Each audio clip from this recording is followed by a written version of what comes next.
Okay, so today we're going to learn how to make condensate secondary drain pans. Basically, you get the dimension of what the pan is, and based off the dimensions that they give you, you have to make it 5 inches bigger on a cut piece of metal. So this pan we're making is 60 inches by 24. So what we're going to do is we're actually going to cut the metal 65 inches by 29 inches. So we cut it 5 inches bigger because we're going to have a 2.5 inch lip all the way around the pan. So we'll take a piece of metal, preferably 28 gauge, which is thinner and it's easier to bend and to break. And we will go 60 plus the 2.5 inches all the way around, which makes it 65. So we'll cut 65 by 29. And then once we do that, we'll start marking all the corners and all the sides. And the most important thing is marking it and notching it. And once it's all marked and notched, then I can show you in the break on how to fold the pan. So we cut the piece 65, and now we just got to cut the other way. Keep it the same. So I gave it to you.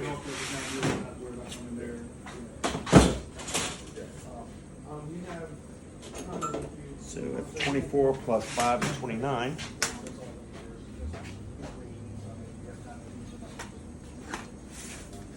And my cut off piece is 7 inches. So I'll set that slitter like we used yesterday, 7 inches. I got the dummy. Machine on.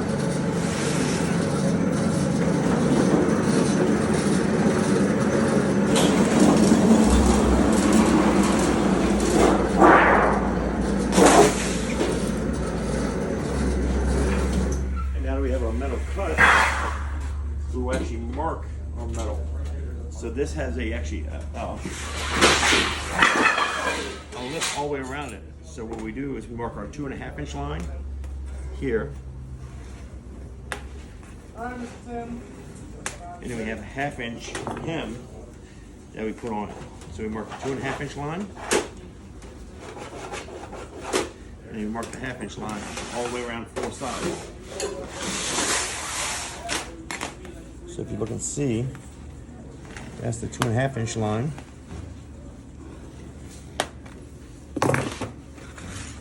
And this is your 1/2 inch line. And it'll make a lot more sense once we notch it and fold it in the break. And why these lines are so important to mark them first.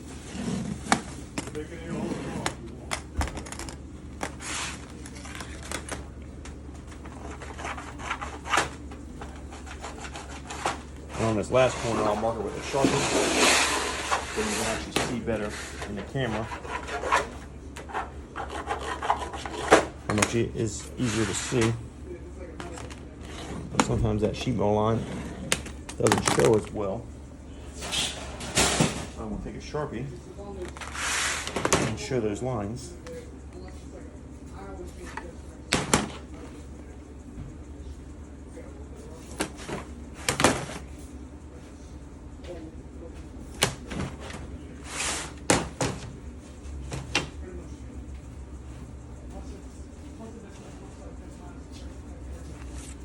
So basically that's what it looks like.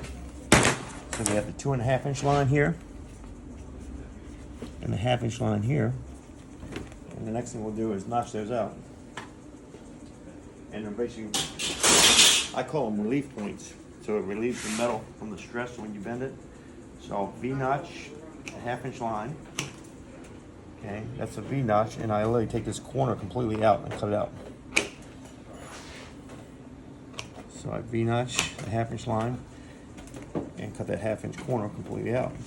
And you do that on all 4 sides.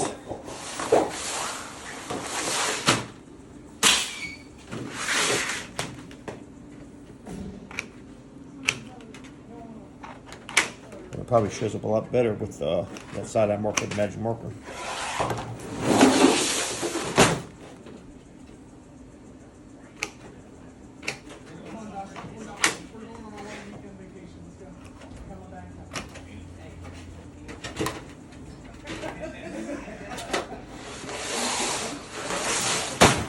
And once you get all 4 corners notched, We will stick it in the sheet metal brake.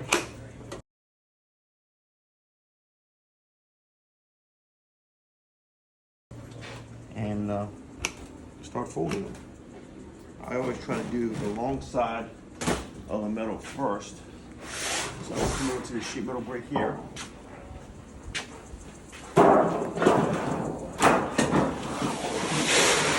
A half-inch line that we marked. That's what we're going to set everything in this brake. At a half-inch point. And this brake will pinch your fingers and hurt you. So when you shut it, make sure that you're only one person operating the brake. You don't want one person to have their hands in the brake and another person operating the brake because they'll hurt themselves.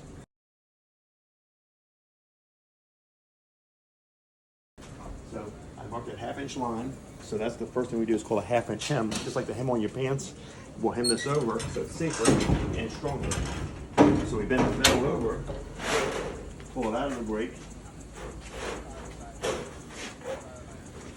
and then we'll match it tight. The reason why we call it half-inch hem is you look at the bottom of your pants, how your pants will unravel. Well, now, this is a raw edge of metal, so it's sharp. This is a hemmed edge, so this piece right here, once you hem it, it actually is stronger and it can't cut you because it's safe now. So the reason why we hem it is to make it stronger and safe. So we'll go around all four sides of the metal and we'll hem it first to make sure it's safe.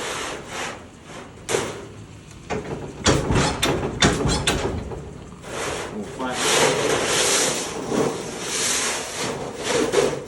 And I always do the long sides first. And it helps when the light doesn't go out. That's why you saw me beating on the light earlier, because the light sometimes goes out. So we'll set the half-inch.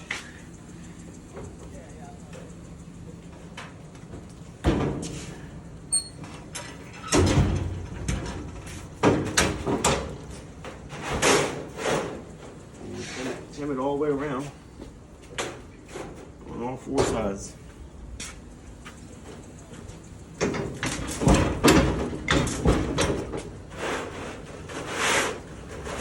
And if you look here, you see how it didn't close all the way? You see how it's kind of gapped open, but it's tight on this side.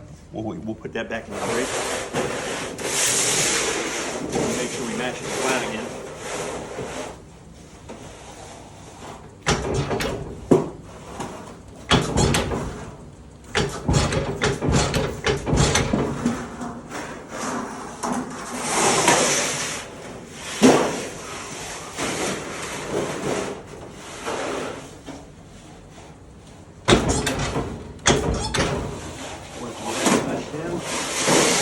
Do our long side, and then we gotta do our two short sides.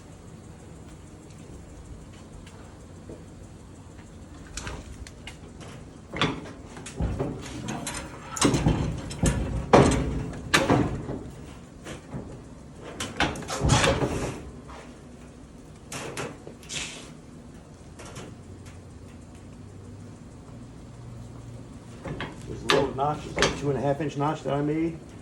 I'll set the brake on that 2.5 inch and I'll bend it a tad bit shy of 90 degrees so I can fit it back in the brake. And I'll slide it back in the brake, opposite side again. Same thing, another 1/2 inch hem.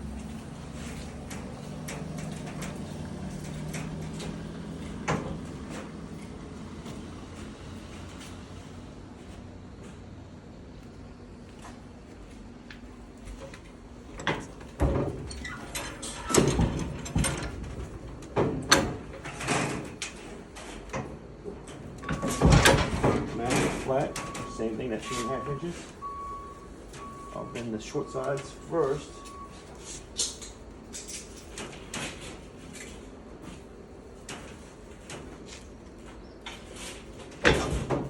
Same thing, a little bit shy, 90 degrees. And then when I bend the long sides, I'm going to bend them 90 degrees.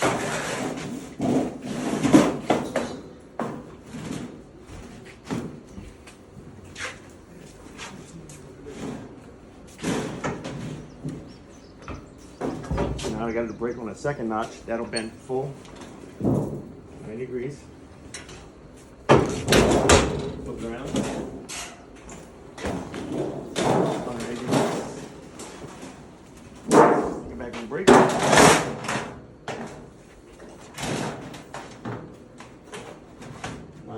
notch. The nice thing about the notch, you see how it catches on the notch?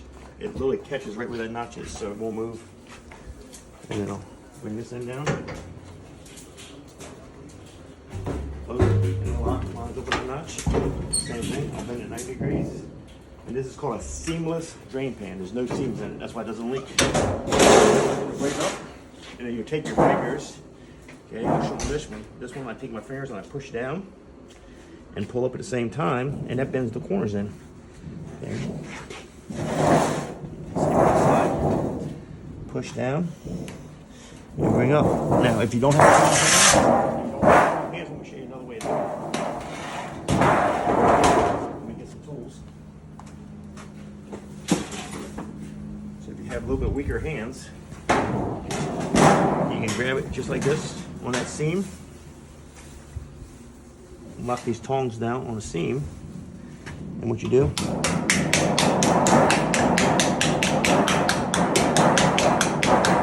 you slowly start tapping, and that starts the bending process, so you can actually bend it the rest of the way. So if your hands aren't strong enough to bend it, the tools will allow you to bend it on the seam. And once you get it there, you're 99% done. You just take your hands and you slowly work the metal because it's already got a crease in it. Slowly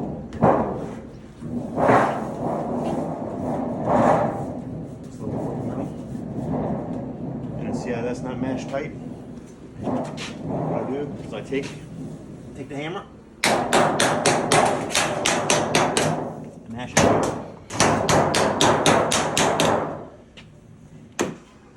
Flip it over.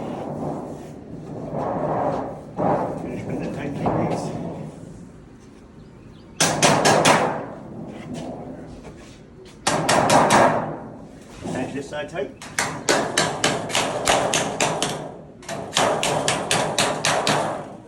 Flip it over one more time.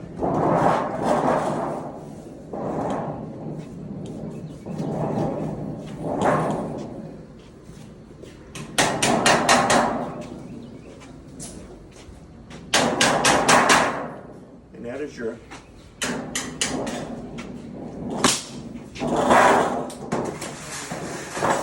24 by 60 seamless drain pan. No seams in it, so since nothing was cut, it can't leak water. And you can bend any size you want. You just get the physical dimensions and you just add 2.5 inches. You put a 1/2 inch hem on it, and then once you get the 1/2 inch hem, everything else is just folding it in the break.